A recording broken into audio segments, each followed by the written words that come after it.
KBS 열린 토론은 언제나 열려 있습니다. 네, 계속해서 KBS 열린 토론 인물 있는 인물 토론 이어가겠습니다. 오늘 정세균 전 국회의장님 모셨는데요. 김민전 경희대 교수님, 박명호 동국대 교수님 두 분 패널도 함께 계십니다.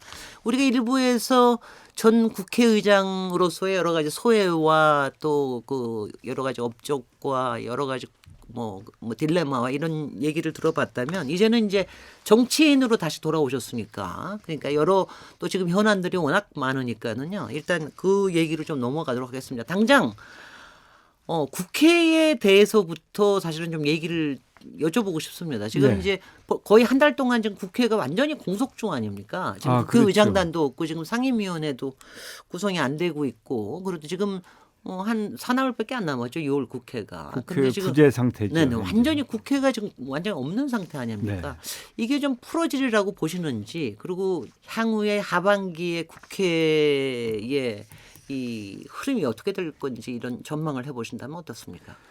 우선 원구성을 빨리 해야죠. 네. 특히 금년이 국회 개원 70주년입니다. 그렇기 때문에 그 개원일인 7월 17일 제헌절 이제 헌법을 만든 70주년이고 네. 이제 5월 말이 개원 70주년이었죠. 그렇기 때문에 제헌 70주년이 되는 7월 17일 이전에 아무리 늦어도 그 이전에 의장단도 선출하고 국회직들을 다 선출하는 원구성을 종료해야 된다. 네. 이렇지 않으면 국민들께서 아마 회초리를 들어도 굉장히 심하게 드실 거라고 저는 생각을 합니다.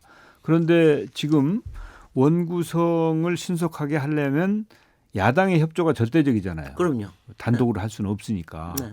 그런데 이제 지난 지방선거 때 국민들께서 회초리를 심하게 드셨잖아요. 네. 그런데도 이제 이 원구성에 협력을 하지 않으면 그러면 또 더 혼날 것이다. 네. 그래서 빨리 원구성을 해야 된다 이렇게 네. 생각하고요. 그래서 그렇게 될 걸로 저는 생각을 합니다. 아무리 늦어도 제헌절 이전에는 원구성이 끝날 것이다 이렇게 생각하고 있고 네. 이제 하반기에 사실은 이제 내년부터 되면 벌써 다음 선거를 생각하게 되는 거거든요. 그럼요. 네. 예. 그래서 정말 일 좀 하자. 일하지 않으면 아마 다음 총선 때 지금 현재 현역 의원들 20대 의원들이 대폭 이번 지방선거처럼 판가리가 되지 않는다는 보장이 없다. 네. 그러니까 그걸 면하려면 정말 빨리 원구성하고 빨리 일 좀 합시다. 그렇게 얘기하고 싶어요. 네. 네. 김민정 교수님. 네, 원구성과 관련해서 말씀을 좀 드리겠는데요. 이제 다음 국회의장이 선출될 수밖에 없는데요. 한국 국회의장의 리더십이 과연 어떤 것이어야 하는가 이것에 대한 고민이 분명히 있는 것 같고 또 정세균 전 의장께서도 그 부분에 대해서 상당한 고민이 있으셨던 것 같아요. 그래서 그 9월 초 2016년 9월 초 취임할 당시에 일성으로 이러이러한 어젠다들에 대한 말씀들 이런 말씀들을 하자마자 그 당시에 또 여권의 의원들이 난리가 났었죠. 의장실을 점거하는 이런 상황이 기억납니다. 벌어졌는데요. 저는 그때 의장님의 말씀을 들으면서 관리형 의장, 중립적인 관리형 의장에서 벗어나서 미국과 같은 실질적인 정치 리더십을 좀 가는 곳으로 지향을 해보고 싶다라고 하는 의지가 저는 그 뒤에 들어있다라는 생각을 얼핏 했는데요.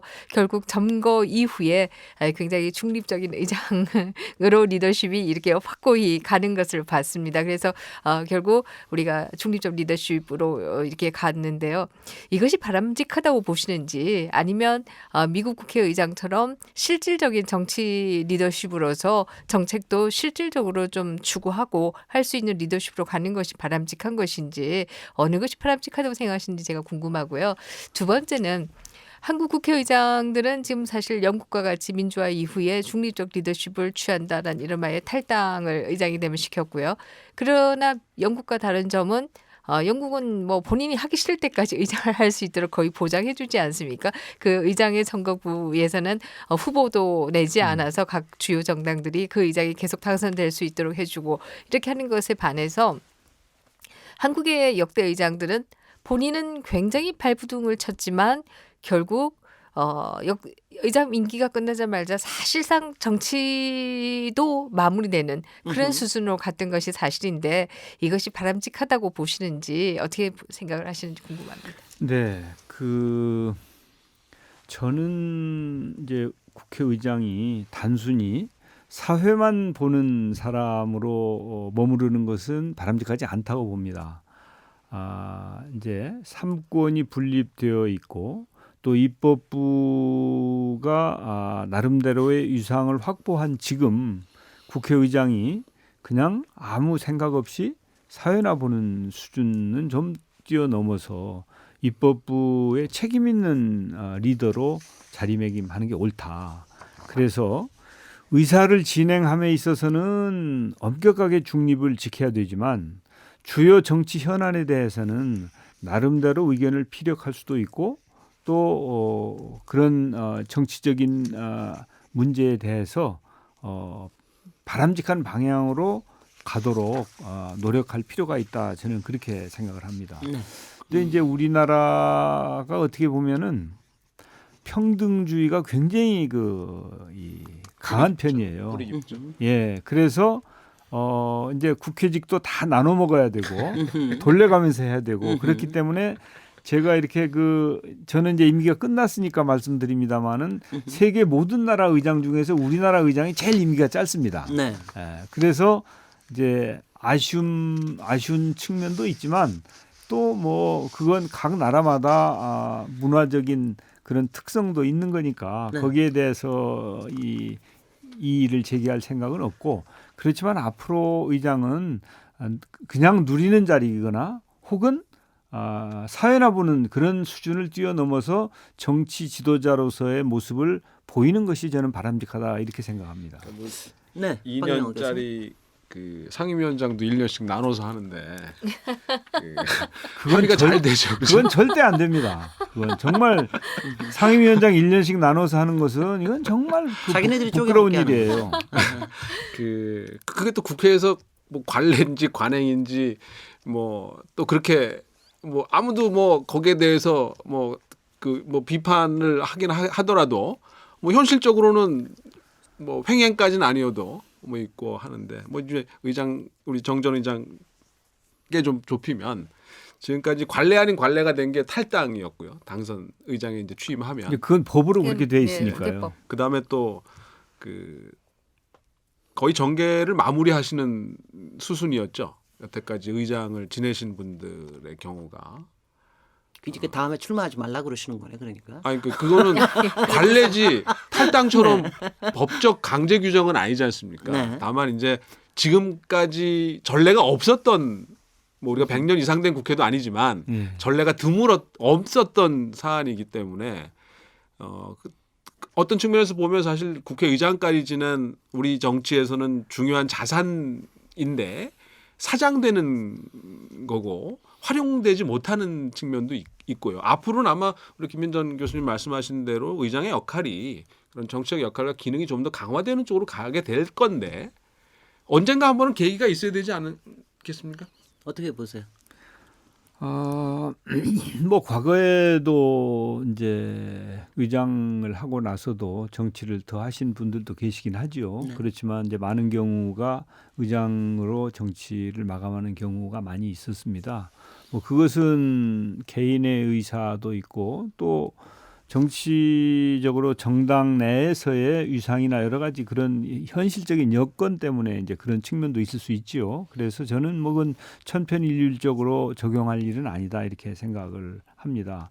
그래서 뭐 저 같은 경우에는 뭐 아직은 이런저런 생각을 깊이 해보진 않았습니다만은 제가 대한민국 공동체를 위해서 제가 앞으로 무슨 일을 할 수 있을지 음흠. 심각하게 저는 고심을 네. 하고 있는 중이에요. 네. 그래서 앞으로 이제 제가 그 평의원으로 2년 동안 활동을 하게 될 텐데 그 전에 이제 뭔가 나름대로의 결론을 내야 되겠죠. 음흠. 그래서 일단은 하여튼 지금까지 제가 그 국가로부터 아니면 국민으로부터 혜택을 많이 보았으니까 어떻게 하면 거기에 보은하는 길이 있을까. 음흠.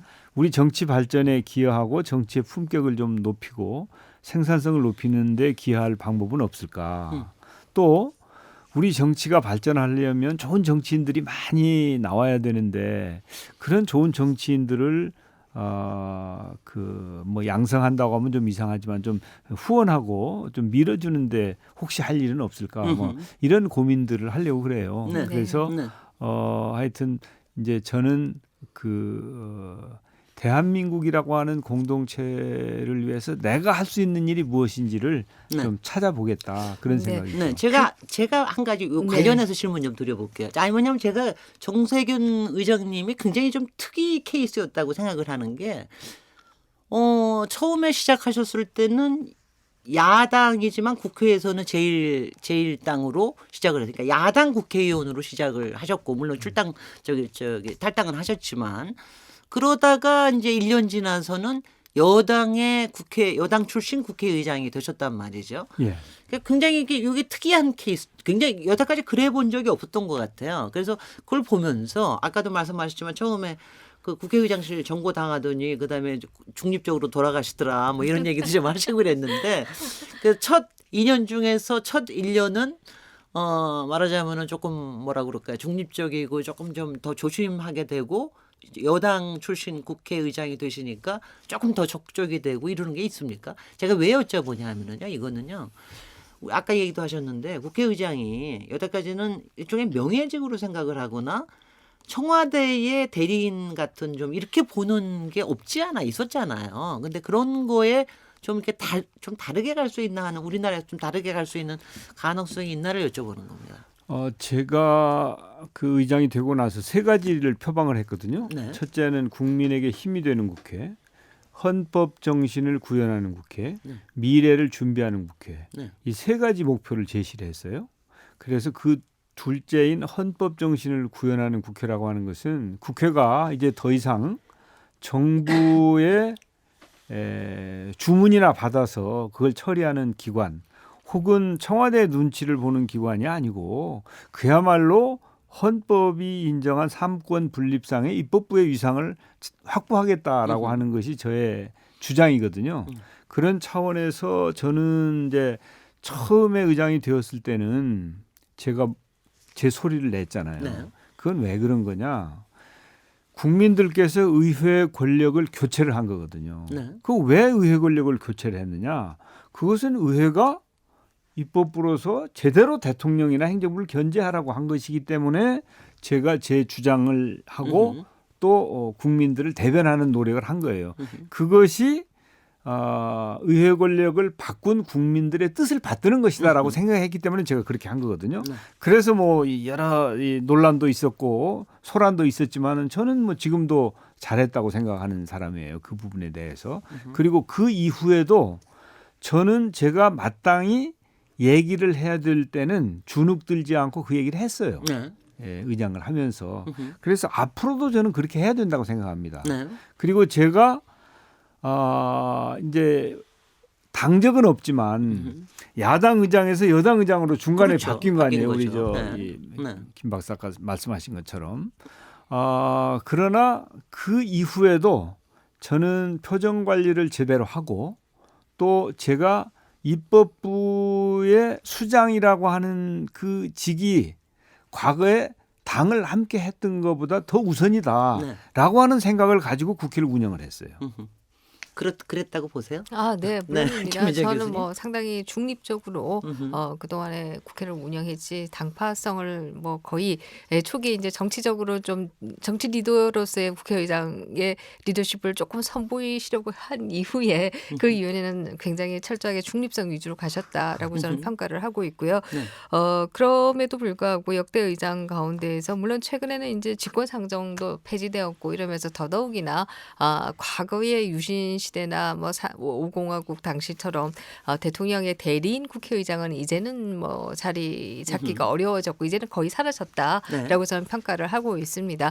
그럼에도 불구하고 하나 좀 아쉽게 생각하는 것은 국회의장을 정말 중립형으로 국회에 국회 전체를 대표하는 어떤 어른 뭐 그 리더로 생각한다라고 하면 우리가 1공화국 당시에는 국회의장을 의원의 3분의 2의 찬성으로 선출했어요. 그는 결국 의원 전체의 의견이 반영되는 거거든요. 근데 지금은 당내에서 투표를 하지 않습니까? 그러면 가장 당내에서 인정받는 분이 1등하는 분이 국회의장이 된다라고 하는 것은 그것은 중립적일 수가 없는 게 아닌가. 그래서 이게 좀 논리적으로 모순이 있는 게 아닌가 이런 생각을 저 개인적으로는 사실 좀 하고 있는데요. 그래서 제도가 어느 쪽을 향하든 조금 더 정합성 있게 바뀔 필요가 있지 않겠는가. 이거는 이제 제 개인 생각이다라는 말씀을 드리겠고요. 제가 향후 정세균 전 국회의장께서 대한민국을 위해서 어떤 일이든지 하시겠다라는 말씀을 하셨는데요. 일부 언론에서는 정세균 대망론 이런 기사들이 나오더라고요.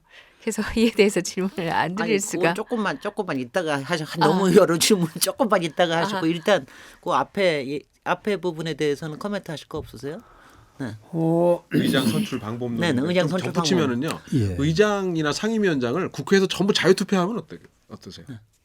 이제 정세균 국회가 이제 합의제 기관이잖아요. 그리고 이제 물론 뭐 다수결의 원리가 지배하긴 하지만 이제 특히 선진화법 이후에는 다수결의 원리보다는 이제 합의 우선의 그런 그 운영이 되고 있는데 이제 국회직을 뭐 이렇게 자유 경쟁으로 맡겨놓으면 그러면은 사실은 여러 부작용이 있을 수도 있고 또 국회는 그 선수, 그 시니어리티를 중시하는 것이 세계적인 문화 아닙니까? 그런 점에서 보면 사실은 이제 당내에 조정을 통해서 이 국회직이나 국회직을 결정하는 것이 저는 오히려 더 바람직하다 이렇게 보고요. 특히 옛날에는 국회의장도 이제 국회의원들의 뜻과 관계없이 청와대의 그 점지에 의해 가지고 낙점에 의해 가지고 됐잖아요. 그런데 지금은 그래도 당내에서 경선을 통해서 이루어지는 것이기 때문에 나름대로 이 민주화가 좀 진척이 됐다고 보지요. 그런데 만약에 이제 그 본회의장에서 자유 투표를 하게 되면 그러면은 또 뭐 선거운동도 하고 뭐 이제 난리가 날 수 있죠. 그렇기 때문에 재밌겠는데요. 지금 제도가 그래도 과거의 권위주의 시대보다는 발전된 것이고 또 크게 불편을 느끼지 않고 또 필요하면 당내 경선을 하지 않습니까? 그리고 이제 원구성하는 것도 미국 같으면은 이제 승자 독식이잖아요. 네. 다수파가 그냥 다 차지하는데 다 차지하죠. 우리는 이제 과거 여소야대를 겪으면서 그거보다는 그 정부에 좀 일할 수 있는 여유를 주자 그래가지고 이제 의석수 비율로 이걸 이제 배분하는 것이기 때문에 저는 뭐 우리 제도도 나름대로 그 쭉 역사성을 가지고 발전해 온 것이기 때문에 뭐 그리 나쁜 것은 아니다. 그러나 2년짜리도 짧은데 그걸 1년으로 쪼개는 이런 일은 정말 해서는 안 되겠다. 그런 생각이죠. 네. 뭐 그렇지 않으면 지금 제도도 저는 뭐 그 나름대로 잘 작동하고 있다고 봅니다. 아니 근데 그런 연장선에서 이렇게 보면 정세균 의장님은 그 무기명 투표제 인사 문제에 대한 무기명 투표제도 그대로 유지해야 된다고 좀 얘기를 하시는 편이고 그렇죠. 그다음에 가령 뭐 특활비 문제나 이런 데서도 뭐 좀 그러니까 제 질문은 그러니까 조금 관행을 하나의 문화로 보고 그걸 상당히 존중하시는 성향으로 좀 보입니다. 원래 저는 이제 일관성이 굉장히 중요하다고 보는 사람이거든요. 무언가 예측 가능해야 되고 일관성이 있어야 된다. 냉탕 온탕은 결코 바람직하지 않다. 그래서 어떤 제도가 만들어지고 법이 만들어졌으면 그것이 그냥 하루아침에 하늘에서 떨어진 것이 아니고 근거가 있고 입법 취지가 있기 때문에 만약에 문제가 있으면 그런 것들을 고쳐나가는 게 좋겠다 이렇게 생각하는 것이거든요. 그러면 이제 우리나라 같은 경우에 예를 들어서 인사 문제에 대한 무기명 투표 그것은 당장 어떤 게 하나 마음에 들지 않아서 이걸 바꾸자 하는 주장이 있을 수 있지만 우리 국민들은 앞에 누구를 앉혀놓고 막 아주 비판하고 적나라하게 얘기하는 것을 좀 뭐 몰상식하다고 할까? 우리 여기 두 패널 교수님 빼고요. 예, 예. 그런데 서양 사람들은 예? 네. 서양 사람들은 그게 자연스럽잖아요. 네. 예? 그게 뭐 거기에 개인적인 그러니까. 감정은 아무것도 없다고 생각을 하죠. 그러니까 네. 근데 우리 동양 사람은 한번 그렇게 하고 나면 평생 얼굴을 안 보려고 한다든지 원수가 된다든지 뭐 자식 때까지 내려간다든지 네, 네. 그런 이 특별한 문화가 있기 때문에 네. 이제 혹시 어떤 잘못이 한두 번 있다 하더라도 네. 그것은 그것대로 감내를 하고 네. 그 무기명 비밀 투표라고 하는 제도가 지금까지 정착되고 지난 70년 동안 유지되어 이유가 있는 거란 말이죠. 네. 그래서 쉽게 네. 어떤 사건 하나를 보고 이걸 엎어버리자고 하는 것은 바람직하지 않다고 이렇게 보는 거예요. 저는. 글쎄요, 박명훈 저는 교수님. 그게 사적인 관계면 문제가 아닌데요. 이제 말씀하신 대로 대한민국 공동체에 영향을 중요하게 미치는 사람들의 결정이기 때문인 거죠. 네. 그렇지 않은 결정이라 그러면은 무기명 투표를 하든 뭐 투표를 안 하든 아무도 상관 안 하는데 문제는 그런 거에 어찌되었든 원든 원치 않든 영향을 줄 수 있는 자리에 계신 300명이기 때문에 문제가 되는 거 아니냐. 따라서 공직이기 때문에 문제가 되는 거지. 네. 그분들 300명 사이의 관계라고 한다면 전 그건 아무 문제 없어요. 다만 근데 그들만의 문제가 아니거든요. 글쎄요. 그러면 제가 이렇게 한번 질문을 해보겠습니다. 제가 질문을 하는 자리입니다. 아니요. 질문은 다 하실 수 있어요. 괜찮아요. 2016년에 네. 국회에서 탄핵 의결이 있었는데 네. 만약에 그게 의기명이었다면 무기명 기명으로 비밀 했다면. 투표가 기명으로 아니고 했다면. 기명 투표였으면 정말. 결과가 어떻게 될 수 있었을까요? 230표까지는 안 나왔을 거예요. 그러니까 네. 그런 부분에 대해서 우리가 네. 좀 여러 경우를 종합적으로 판단하면서 해야지 이번에 네. 불체포 특권 네. 그거 하나 부결된 거 가지고 이거 자체를 완전히 뒤집어 버리자라고 하는 것은 다시 한번 생각할 필요가 있다는 거예요. 글쎄요. 저는 하여튼 책임의 문제이기 때문에 그리고 이제 이제 체포 동의안이 부결이 됐잖아요. 네네. 그 제도적으로는 이제 그 방탄국회가 없어진 겁니다. 왜냐하면 과거에는 72시간 지나면 그냥 없어졌죠. 그냥 없어지는 거였는데 네. 지금은 그 다음에 네. 투표를 해야 되니까. 그런데 그 표결에 대해서는 원래 국회의원들이 법과 양심에 따라서 표결하게 돼 있는 거 아니에요. 네. 그런데 그 법과 양심에 따라서 표결을 했는데 그 결과가 국민 정서하고 잘 맞지 않는 거란 말이에요. 네. 이런 불일치는 어쩌다가 이루어질 수 있는 일이지 항상 이루어질 수 있는 것이 아니기 때문에 그 불일치에 대해서 의원들의 판단을 비판하면 될 일이지 그 제도 자체를 문제 삼아서 제도의 탓으로 돌리는 것은 지혜롭지 않고 옳지도 않다고 저는 보는 거예요. 네. 문제는 어느 의원이 판단을 잘못하고 있는지 국민들이 판단할 수 네, 없다는 우리 게 맞아요. 네, 무기명 투표에 대한 불만이 아닌가 하는 생각이 들고요. 사실 그 대리인이 어떻게 행동을 하는지 주인인 국민이 알 수 있어야 된다라고 하는 측면에서 본다라고 하면 국회 내 모든 표결이 기명 표결로 되어서 유권자가 그것을 판단할 수 있도록 해줘야 한다라고 하는 게 사실 저는 더 바람직하지 않을까 하는 생각을 합니다. 물론 우리가 지금보다 훨씬 더 민도가 낮은 시절을 겪어왔고 또 특히나 또 이 그 서슬퍼른 그 독재 권력도 견뎌왔는 그 과정에서 무기명 투표가 가지는 또 위력은 저는 있었다고 생각을 합니다. 그럼에도 불구하고 이제는 뭐 그런 시대는 아니기 때문에 유권자가 정치인을 자기의 대표를 판단할 수 있는 근거를 최대한으로 많이 주는 게 주인과 대리인의 문제를 해결하는 방법이다. 이렇게 생각을 해서 향후는 좀 변화돼야 되지 않을까 이런 생각을 하고요. 지금 그 앞에서 말씀하신 특활비 부분 이 네네. 부분도 사실 정세균 의장님 들어와서 특활비 액수가 많이 줄어들고 그런 부분은 또 높이 평가를 해야 된다라는 생각을 합니다. 그럼에도 불구하고 아쉬운 점이라고 한다면 그것이 완전히 건절되기 투명해지거나 아니면 특활비의 사용 내역을 투명해지거나. 국민들이 알 수 있게 해주거나 이게 안 되고 있다라고 하는 게 굉장히 아쉬운 부분이 아닌가 하는 생각을 하고요. 특히 이 정부 들어와서는 특활비를 뇌물이다라고 규정을 해서 기소를 했습니다. 물론 사법부에서 뇌물로 보지는 않았습니다만은 그래서 이 정부 들어와서 그렇게까지 했는데 국회는 다르게 한다라고 하면 이것도 또 좀 설득하기가 어렵지 않을까 하는 생각을 사실 좀 했습니다. 특활비 부분 앞으로 어떻게 가야 된다 보시는지. 우선 제가 2번에 걸친 예산 편성을 하면서 국회 특활비의 액수를 네. 50%를 줄였거든요. 네. 그러니까 대한민국의 어떤 기관도 50%를 줄인 기관은 없어요. 네. 그러니까 국회가 선도하고 있다. 특활비를 투명화하기 위해서. 그러니까 50%는 이미 투명화를 제가 한 겁니다. 지난 2년 동안에.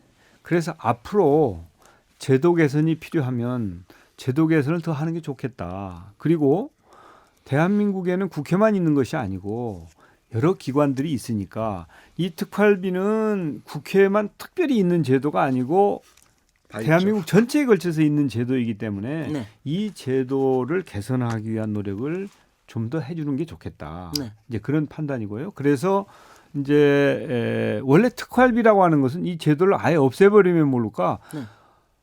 그 제도 자체가 허용하는 것이 이 공개하지 않는 게 그 제도예요. 공개하지 않는 게. 네, 그러니까 태생이 그렇다는 겁니다. 태생이. 네, 그럼 그걸 없애버리자 이거죠. 네. 그 제도를 없애면 될 일이지. 네. 그 제도는 두면서 네. 자꾸 공개하라고 그러면 네. 그건 좀 이상한 거 아니냐. 네. 그렇지만은 법원에서 판결을 그렇게 했기 때문에 또 네. 법원의 판결은 존중돼야 되죠. 네. 그래서 국회가 공개를 합니다. 네. 공개를. 그 국회의원 해외 출장에 대한 전수조사 하신다고 그러고 약간 좀 흐지부지된 거는 어떻게 그렇게 되신 겁니까? 지금 KBS 홈페이지에 네. KBS 홈페이지에 다 나와 있죠. 다 나왔어요? 다 나와 전수조사 있습니다. 다 했습니다. 그렇습니다. KBS 홈페이지에 다 나와 있는데 네. 그래서 저는 이제 과거에 어떻게 했는지는 이미 뭐 여러 기관에서 그런 노력을 했기 때문에 앞으로는 네. 일체 피감기관의 지원을 받는 해외 출장은 원칙적으로 금지한다. 국익을 위해서 꼭 필요하다고 위원회에서 인정하는 경우 아니면 금지한다. 그래서 네. 아마 거의 없을 겁니다. 네. 그래서 그 문제는 저는 제도 개선이 이미 이루어졌다고 보는 것이고 네. 이 특활비 문제에 대해서는 이제 현재 우리가 가지고 있는 제도화에서 제가 50%를 줄여서 다른 어떤 기관보다도 국회가 선도하고 있으니 이 문제는 국가적인 차원에서 제도 개선을 위한 노력을 펼치는 게 좋겠다 하는 네, 것이 저의 알겠습니다. 입장이에요. 우리 저희 잠시 쉬었다가 이제 정석현 의장님의 개인적인 미래와 그리고 문재인 정부에 대한 평가도 조금 좀 얘기를 해보는 거로 이렇게 하겠습니다. 지금 여러분께서는 KBS 열린 토론 시민 김진애와 함께 하고 계십니다.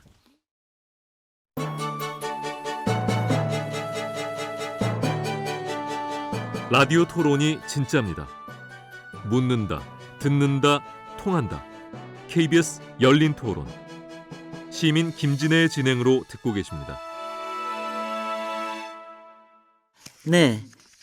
계속해서 인물 있는 인물 토론 이어가겠습니다. 오늘 정세균 전 국회의장님 모셨는데요. 김민전 경희대 교수님, 박명호 동국대 교수님 두 분 패널로 모셨습니다. 아까 김민전 교수님 벌써 이제 대권 후보 얘기하시고 그러셨는데 이 얘기를 열어주시죠.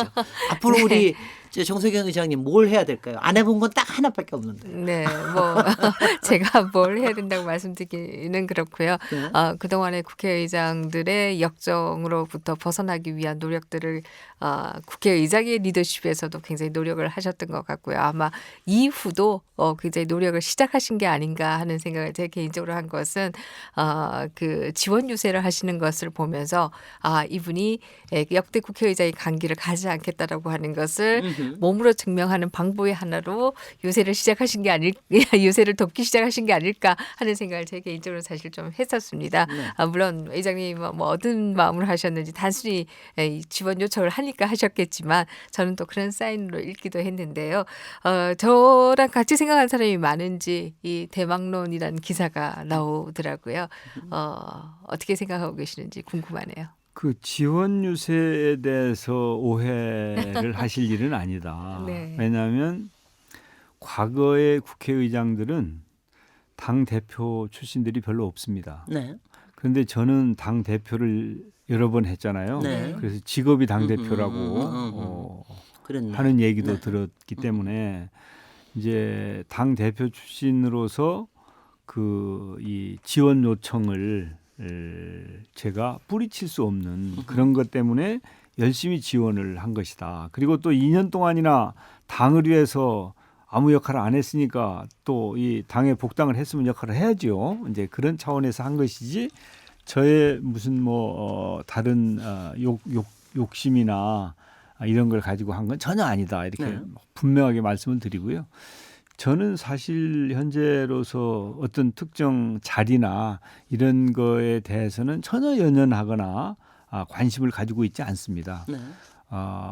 지금까지만 해도 굉장히 큰 혜택을 본 사람으로서 정말 대한민국이라고 하는 공동체를 위해서 내가 무슨 일을 할 수 있을 것인가 그것을 아주 진지하게 고민할 때이지 욕심을 더 키울 때는 아니다 하는 것이 저의 솔직한 심정이에요. 그래서 오해 없으시기를.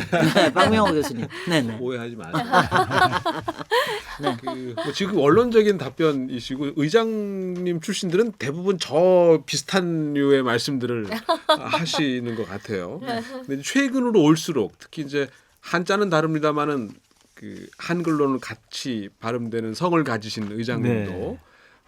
또 그 전에 의장님들도 대체로 당신들이 할 수 있는 마지막 기여로서의 생각들을 하셨고, 근데 거기서 좀 더 진전되신 분이 최근에 두 정전 의장님들이 아닌가 싶은 생각이 맞습니다. 드는데, 네네.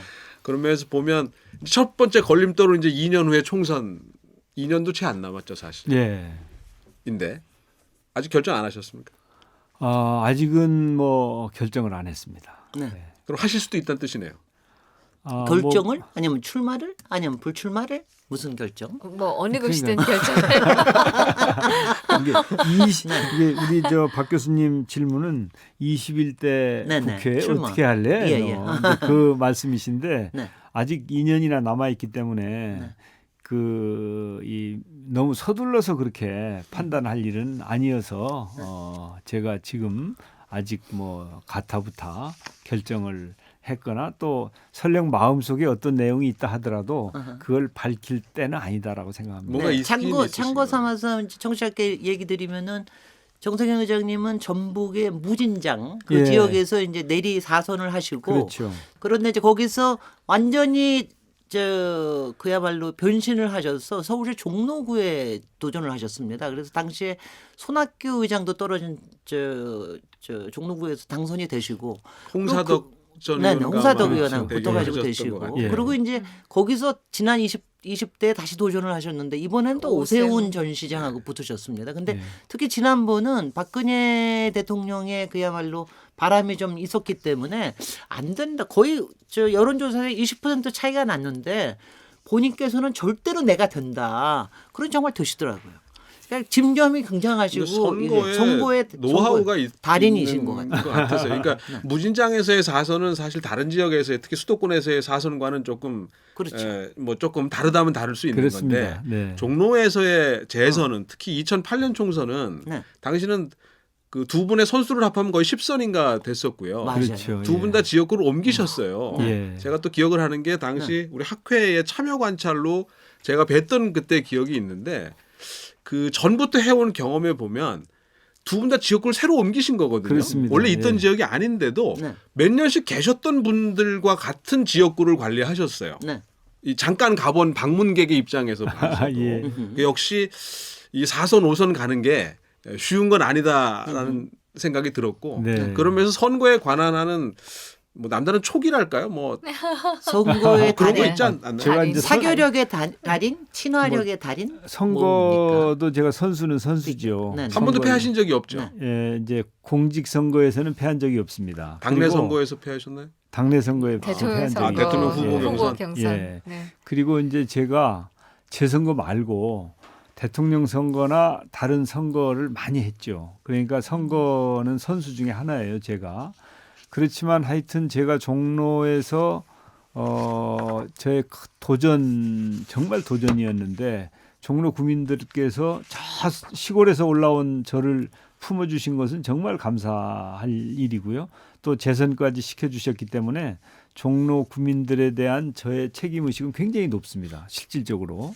그래서 뭐 정치를 하여튼 종로 수준의, 종로 스타일의, 또 종로의 품격에 맞는 정치를 한다 하는 것이 저는 아주 가슴속에 항상 생각하는 거예요. 네. 그래서 정치를 언제 그만두건 무슨 일을 하건 간에 종로 수준으로 판단하고 행동하겠다 그렇게 생각하고 네, 있습니다. 정치 1번지 종로를 네. 지금 계속 네. 자랑하시는데요. 네. 제 아는 분이 본인이 사는 동네로 정 의장님이 퇴임 후 오셨다라는 얘기를 하면서 그 지역이 본인이 사는 지역이 정 의장님께서 가장 지난 선거에서 표가 적게 나온 곳인데 예. 오신 걸 보니 다음 선거에 분명히 나오신다라고 얘기를 하는 걸 들었어요.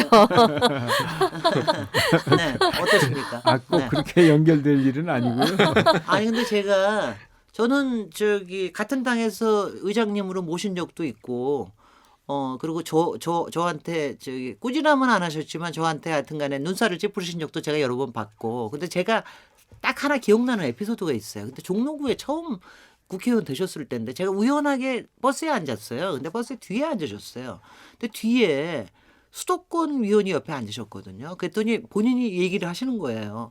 나 솔직히 지역구 관리라는 거 잘 몰라. 어떻게 해야 돼? 이러고서는 얘기를 하시는데 그냥 그 의원이 뭐 별것도 아닌 얘기를 하는데 그 얘기를 아주 성실하고 치밀하고 또 질문하시고 이러면서 하시더라고요. 그러니까 제가 바로 저거구나. 저 성실함과 치밀함과 이게 그야말로 정석현 의장님의 그 때를 그런 추억이 있습니다. 좋으시죠? 이거 이제 내려올 일만 남았네요. 네. 그래서 근데 이제 그것뿐만이 아니라 사실 2012년에는 대선 준비도 무지 열심히 하셨어요. 그때 국민의 승리인가 국민 행동인가 해서 그룹도 만드셨고요. 네, 그리고 제가 국민시대. 그때 국민시대 그리고 그때 정책 발표하실 때 제가 그거 기억납니다. 그때 낙수 경제라고 이명박 정부에서 하도 막 얘기할 때인데 그런 거 아니다. 필요한 거는 본수 경제여야 된다. 뭐 이러고 얘기를 하셨던 게 이제 굉장히 열심히 연구하셨던 거고 또 특히 경제 전문가로서 여러 얘기 하는데 지금 일단은 그냥 딱 부러지게 지금 문재인 정부 잘하고 있습니까? 어떻습니까? 네. 잘 하고 있는 편이죠. 네. 사실은 그 대통령께서 굉장히 소통하려고 하는 노력을 많이 하시고 그리고 고지식할 정도로 국민과의 약속을 지키려는 노력을 하고 계시는 부분이 국민들로부터 저는 높은 지지율을 받는 거라 이렇게 생각하고요. 그리고 이제 현재 우리가 직면하고 있는 과제들 중에 가장 어렵고 중요한 것이 북한 핵 문제인데 네. 이 문제를 잘 관리를 하고 계시거든요. 그래서 이제 국민들로부터 후한 점수를 받고 있는데 단지 이제 민생 문제를 좀 더 우리 내각에서 각 부에서 좀 잘 챙겨주면 그러면 이 정권이 좀 더 국민들로부터 신뢰를 받고 인정을 받는 그런 정권이 되지 않을까 그렇게 저는 기대를 하고 있습니다. 네. 김민정 교수님. 네. 네. 앞에서 개헌 관련해서 대통령이 개헌 발의한 것을 두고 말씀하실 때 대통령 지나칠 정도로 약속을 지키려고 한다라고 말씀을 하셨는데요. 저는 그 부분이 개헌뿐만 아니라 모든 부분에 지금 해당되고 있는 것이 아닌가 하는 생각을 합니다. 특히 경제 정책에 있어서는 공약을 지키는 것보다 어떻게 보면 더 중요한 것은 다시 말한다라고 하면 수술은 성공했지만 환자는 죽었습니다. 이런 상황이 발생해서는 저는 안 된다라는 생각이 들고요. 약속을 지켰지만 경제는 나빠졌습니다. 이렇게 되면 안 되는 게 아닌가 그렇죠. 이런 생각을 하는데요. 최저임금 문제도 그렇고 또 보유세 문제도 그렇고 법인세 문제도 뭐 앞으로 어떻게 될지 모르겠습니다만은 또 그렇고 이렇게 약속한 것을 지키는 것도 중요하지만 그 상황에 경제 상황에 맞춰서 상당히 융통성을 가지고 해야지 정말 선수가 아니냐 하는 생각을 하게 되는데요. 이 정부에서는 그냥 내가 약속한 것이니까 이 약속 지키도록 다 던질게 일단은 그러나 그것이 성공할지 안 할지는 난 모르겠어라고 하는 듯이 느껴지는 게 사실인데 어떻게 보시는지요? 예, 저는 뭐 김민전 교수님의 지적에 대해서 비교적 공감하는 편입니다. 원래 대통령께서 공약을 하시면 3분의 1은 꼭 지켜야 되고 3분의 1은 지키는 것이 좋고 3분의 1은 다시 한번 좀 재고하는 것이 적절하지 않은가. 원래 공약이라고 하는 것은 이제 기대치까지 포함되어 있는 거거든요. 그렇습니다. 그러니까 그걸 100% 다 지키는 것은 거의 어렵다고 봐야 되죠. 그래서 조금은 좀 유연하게 뭐 현실 감각을 가미하시면 좋겠다. 저는 그런 생각이죠. 특히 네, 박명호 어제 오늘인가요? 오늘인가요? 그 청와대 일부 경제 관련 참모들 교체한 걸 오늘이었습니다. 보면 오늘 네. 예. 사실 드러나지 않았고 지금 가려져 있는 부분들이거든요. 워낙 앞에 큰 것들이 이제 많다 보니까 그래서 뭐 내후년 총선 때쯤 되면 아마 그 전부터 어느 정도 그 성과를 내지 못하면 그 구체적인 성과여야 된다라는 거거든요. 무슨 뭐 총론적이고 원론적이고 가치지향적인 성과가 아니라 상당히 위험에 처할 수 있는 상황인데 사실 쉽지는 않습니다. 네. 대통령이 어떻게 한다고 정부가 어떻게 한다고 또 이게 할 수 있는 일이었으면 지금까지 했지 안 했을 리는 없는 텐데 사실 묘책이 그렇게 많지 않거든요. 특히 이제 경제계 출신이시잖아요. 매도 안 되는 네. 이 지금 여당 입장에서 보면 예. 실물의 경험이 좀 있는 편이신데 네. 그래서 이제 저는 그 가장 시급하고 중요한 현안에 대통령께서 매달려 계시니까 좀 내각이 각 부가 말이죠. 좀 더 자율성과 사명감을 가지고 네. 자신들의 분야를 제대로 챙기는 네. 그래서 민생이 소홀히 되거나 네.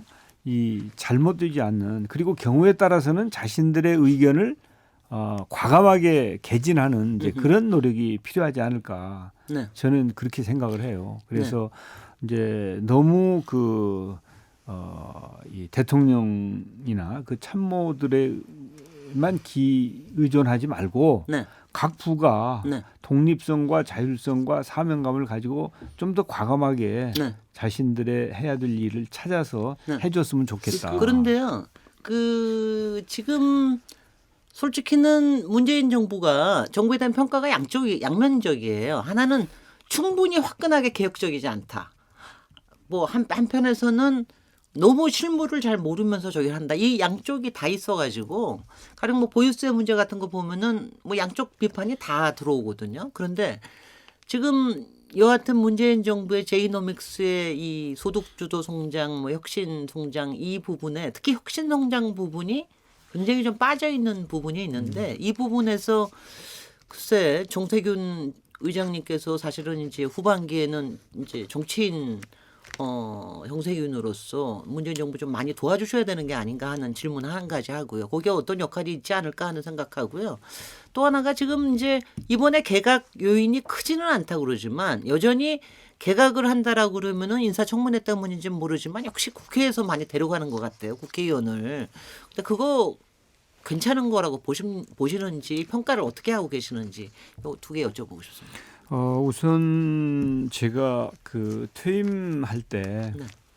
백의종군하겠다 이렇게 말씀을 드렸거든요. 그래서 뭐 큰 일이든 작은 일이든 네. 무엇이든지 제가 할 수 있는 일 마다하지 않겠다. 그게 제가 취해야 될 바른 태도라고 생각해요. 그래서 이제 민생을 챙기는 거라든지 또 그 국민을 제대로 섬기는 일이라든지 경제를 활성화하는 거라든지 뭐 이런 부분에 관해서 제가 가지고 있는 경험이나 또 그 나름대로의 그 식견 이런 부분들을 최대한 활용해서 열심히 돕겠다는 생각을 가지고 있고요. 네. 이제 개각은 이제 너무 정무적으로 생각하면 안 되고 네. 뭐 정치인들이 이런 이제 적정한 숫자, 뭐 4, 5명 정도가 적정하다고 보는 거 아니에요? 네. 이제 그거보다 너무 늘어도 안 되고 또 뭐 그 이내에서 좋은 인재를 기용해서 훈련도 시키고 또 역할을 할 수 있도록 하는 게 좋겠다. 그래서 너무 많은 것은 바람직하지 않다고 봐요. 네. 그렇지만은 개각은 필요할 때는 타이밍을 잘 맞추어서 뭐 무슨 다른 정무적인 판단 때문에 개각이 빨라지거나 지연되거나 하는 것보다는 필요할 때는 제때제때 수술을 해주어서 그래서 국정이 원활하게 돌아가게 하는 것이 최선이다고 생각하죠. 네. 네. 김민정 교수님 뭐 보태실 두 분 교수님 보태실 생각 있으십니까? 네, 네. 그 사실 이제 앞에서 박 교수님도 그런 말씀을 하셨지만 결국 그 임기 초에는 유권자가 무엇을 보느냐라고 한다면 주로 태도를 보는 것 같아요. 정권의 태도가 어떠한가, 정말 국민을 위하는 태도를 가지고 있는가, 국민을 섬기는가, 뭐 탈권위인가, 권위주의인가 이런 태도를 주로 본다라고 한다면 임기 말로 갈수록 이제는 성과를 볼 수밖에 없는 게 아닌가. 실제 성과가 어떻게 되는가 이것을 가지고 채점을 하게 된다 이렇게 볼 수 있는데요. 이 성과를 가지고 채점할 때는 크게 두 가지 문제가 있을 겁니다. 하나는 그 문제가 정말 해결이 되는 것인지 아니면 아주 요란하게 비바람은 불었지만 아무런 것도 없는 것인지 뭐 이런 부분이 하나 있을 것이고요. 두 번째는 결국은 내가 4년 전 혹은 5년 전보다 얼마나 삶이 나아졌는가라고 하는 것으로 평가받을 수밖에 없는 게 아닌가. 그런 면에서 보면 결국 경제 문제가 정권의 평가에 임기말 평가에 있어서는 가장 중요하다라고 볼 수 있는데요. 그러나 지금의 사인이 무척 안 좋은 것은 사실 아니겠습니까? 특히 뭐 실업률의 문제. 소득 성장이라고 한다면 소득은 결국 일자리를 통해서 소득이 가장 많이 생길 수밖에 없는데 이 일자리 문제가 지금 가장 뭐 IMF 이후에 가장 심각하다라고 지금 평가를 받고 있는 상황이고 또 뭐 환율 문제도 최근에는 굉장히 어려워지고 있는 게 아니냐 하는 걱정들이 나오는 것이 사실이고요. 또 이 미국이 금리를 계속 올리고 있으니 이 금리 문제가 우리는 경제 사정상 못 올리니 결국 외자가 빠져나가는 거 아니냐. 이런 경제 문제에 대한 우려들이 저변에 서서히 깔리기 시작하는 게 사실이다. 네. 이렇게 얘기할 수 있고요. 안보 문제에 있어서는 결국 북핵이 해결돼야 될 것이고 그러나 또 주한미군 문제가 이게 주한미군이 철수를 한다든지 이런 것은 한국 경제에 오히려 마이너스가 되는 것이 아니냐. 안보에 있어서도 마이너스지만 경제에 있어서도 마이너스가 아니냐. 이런 우려들이 서서히 깔리고 있는 것은 또 사실이다.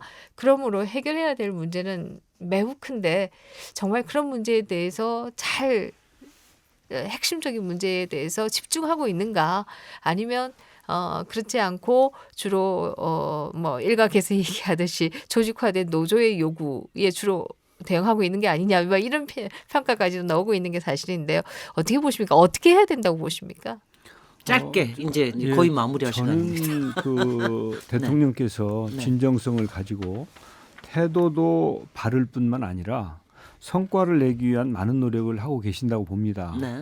그래서 북한의 핵 문제는 결국은 해결될 수밖에 없다고 저는 믿고 있고요. 그러기 위해서 여야나 보수 진보 가리지 않고 좀 힘을 실어주는 노력이 필요하다 이렇게 저는 보고요. 네. 이제 다른 현안들이 굉장히 많죠. 우리가 굉장히 어려운 가운데 정권을 인수했지 않습니까? 네. 그런데 갑자기 아주 좋은 시절에 뭘 한 것처럼 이렇게 생각하면 안 되고 그렇게 어려운 상황에서 정권을 인수했지만 정말 잘 감당하기 위한 노력을 하고 있다. 그래서 국회도 필요하면 좀 지원할 것은 지원하고 협력할 것은 협력하는 노력이 필요하다고 저는 네, 봐요. 박명호 교수님. 사실 오늘 국회 선진화법 얘기가 안 나와서 저는 조금 좀 아쉽긴 합니다. 그러네요. 네, 좀 네. 더 네. 두 번 한 번 더 하시죠. 네, 네. 그러니까 이제 전직 의장으로서 이제 국회가 정말 제 역할을 할 수 있게끔 그게 이제 국회 선진화법하고도 아마 관련이 있을 텐데 협상력이 중요하지 않겠나. 또 우리 국회는 또 합의를 해야 되지 않습니까? 그렇죠. 다수결이 안 예. 됩니다. 자유투표가 안 됩니다. 그죠? 그 합의를 해야 되려면 협상을 해야 되는데 예. 가능할까요? 이제 그래서 그 이제 모든 걸 합의해라 하는 것은 사실은 그 비현실적이죠. 지구상의 어느 국회도 다 합의해서 하는 국회는 없죠. 그러니까 선진화법이 어떻게 보면 너무 이상적인 거예요. 네. 그래서 국회 운영위원회의 선진화법 개정 소위가 이미 만들어졌는데 이게 제대로 이제 빨리 작동을 안 해서 그러는데 빨리 작용을 해서 21대부터라도 이 비능률을 좀 정상화해야 된다. 네. 그래서 합의에 기초를 하지만 합의가 정 안 되면 다수결의 원리를 작동시킬 수밖에 없어요. 네. 옛날에는 직권상정을 활발하게 활용을 해가지고 너무 과도하게 활용을 해가지고 그래가지고 국정이 교착 상태면은 그 국회법을 어겨가면서라도 국정이 돌아갔잖아요. 네. 지금은 이제 직권상정이라는 제도를 쓰지 못하고 있는데 네네. 선진화법이 꽉 막혀 있으면 네. 그러면 아무것도 국회가 네. 못하는 겁니다. 글쎄요. 그러니까 이것을 타파하기 위한 노력이 이루어져야 된다고 저는 네. 생각을 하죠. 이제 좀 마무리를 해야 될 시간인데요. 참 오늘 뭐 다 말씀 못 나눠서 또 한 번 하자고 그러시는데 또 한 번 해야 될지도 모르겠습니다. 오늘 정세균 전 국회의장님 오늘 인물 토론에서 만나 뵀는데요. 김민전 경희대 후마니타스 컬리지 교수님, 박명호 동국대 정치외교학과 교수님 두 분 패널로 굉장히 수고하셨고요. 마지막으로 정세균 전 국회의장님께 이제 국민들께 하실 말씀 한 1분 내로 정리해 주시기 바랍니다. 네. 네. 네, 국회가 국민들의 눈높이에 맞지 않게 처신할 때도 있습니다. 그래도 회초리도 들어주시고 또 격려도 하셔서 국회가 제 역할을 할 수 있도록 도와주시기를 부탁드리고요. 정말 우리 국회가 일하는 국회가 되어야 되겠습니다. 그래서 국회의원들에게도 한편으로는 정쟁을 하더라도 그것은 그것대로 두고 입법 활동은 정말 쉬지 않고 해야 된다. 네. 그래서 주말에는 지역구에 가더라도 월요일부터 금요일까지는 제발 국회에서 일 좀 해줬으면 좋겠다 네. 하는 당부의 말씀을 드리고 싶습니다. 네, 역시 후배들을 질타를 또 하셨군요. 지금 아마 정세균 회장님은 국회에 들어가시면 바로 또 다시 일하는 국회의원의 모습을 이제 보여주실 것 같다는 그런 생각이 듭니다. 오늘 정세균 회장님 모시고 인물 토론 얘기를 이어봤는데요. 정세균 회장님이 향후에 어떤 도전을 하실지 굉장히 궁금해지지 않습니까? 그 새로운 도전의 여정에 큰 축복이 있기를 저희들도 같이 기원을 하고요. 오늘 두 분 패널 교수님들 굉장히 수고 많으셨습니다. 저는 내일 7시 20분에 다시 돌아오도록 하겠습니다. 감사합니다.